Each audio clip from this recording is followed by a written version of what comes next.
মনোবীক্ষণ polyclinic, চিকিৎসার জগতে এক দশক। এখন এখানে সব বিষয়ে ডাক্তারবাবু একসাথে তলায়। ফোন করুন 7477999515 এই নম্বরে।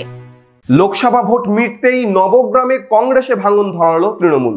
কংগ্রেস ছেড়ে তৃণমূলে যোগদান করলেন পঞ্চায়েত সমিতির এক সদস্য সহ কর্মী সমর্থকেরা। মুখ্যমন্ত্রীর উন্নয়নে সামিল হতেই যোগদান বলে দাবি যোগদানকারী সদস্যের। Laptop, desktop, CCTV, printer, AC, HP, Dell, Canon, CP plus, Hikvision ইত্যাদির authorised dealer Delta computer, Khagra, Baharampur. আমাদের এইচপি শোরুম এখন রানীবাগানেও। লোকসভা ভোট মিটতেই মুর্শিদাবাদে কংগ্রেসে ভাঙন ধরালো তৃণমূল। নবগ্রামে বিধায়ক ও ব্লক তৃণমূল সভাপতির হাত ধরে কংগ্রেস থেকে তৃণমূলে যোগদান করল পঞ্চায়েত সমিতির এক সদস্য সহ এলাকার বাম কংগ্রেস কর্মীরা। এবার লোকসভা ভোটে জঙ্গিপুর লোকসভা কেন্দ্রের অধীনে নবগ্রাম বিধানসভা এলাকায় তৃণমূল প্রার্থী খলিলুর রহমান প্রায় 20,000 ভোটে লিড পায়। এই লোকসভা কেন্দ্র থেকে 1,16,637 ভোটে জয়ী হন জঙ্গিপুরের তৃণমূল প্রার্থী খলিলুর রহমান। শনিবার নবগ্রাম ব্লক তৃণমূল কংগ্রেস কার্যালয়ে কংগ্রেস থেকে তৃণমূলে যোগদান করে নবগ্রাম পঞ্চায়েত সমিতির সদস্য রবীন ঘোষ সহ অন্যান্য কর্মীরা। এই যোগদানে উচ্ছ্বসিত তৃণমূল নেতৃত্ব। আমাদের উন্নয়নের সঙ্গে সার্বিকভাবে মরুল অঞ্চলের খুবই একজন কংগ্রেসের বলিষ্ঠ নেতৃত্ব, পঞ্চায়েত সমিতির সদস্য রবীন চন্দ্র ঘোষ।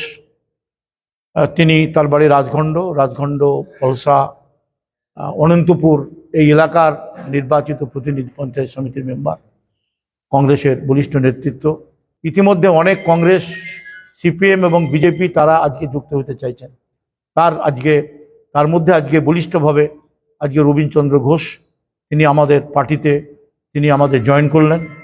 এখানে কংগ্রেস সিপিএম বিলুপ্তির পথে নাই বললেই চলে, বিজেপিও ধরাশায়ী।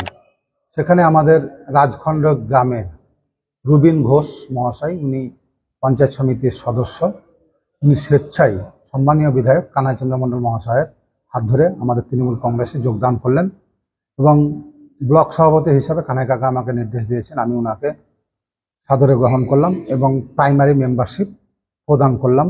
লোকসভা ভোটে কংগ্রেসের খারাপ ফল ও মুখ্যমন্ত্রীর উন্নয়নে সামিল হতেই এই যোগদান বলে দাবি যোগদানকারীদের।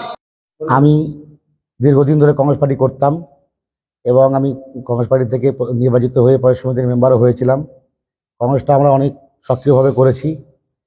বর্তমানে যে ইলেকশনটা হলো গত কয়েকদিন আগে, যে লোকসভা ইলেকশন, সেখানে আমরা দেখলাম শুধু আমার নিজের অঞ্চল নয়, গোটা পশ্চিমবাংলা জুড়ে কংগ্রেস তার গ্রহণযোগ্যতা হারিয়েছে।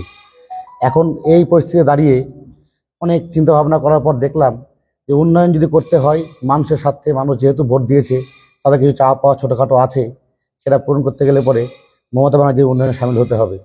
তাই আমি কোনো রকম কারোর প্রতি কোনো অ্যালিগেশন নেই, আমি নিজে স্বেচ্ছায়, আমি সাদরে কংগ্রেস পার্টি ত্যাগ করে আমি তৃণমূল পার্টিতে যোগদান করলাম। গত লোকসভা ভোটে মুর্শিদাবাদের জঙ্গিপুর ও বহরমপুর দুটি সিটেই পরাজয় হয়েছে কংগ্রেসের। তারপরেই কংগ্রেসের এই ভাঙন।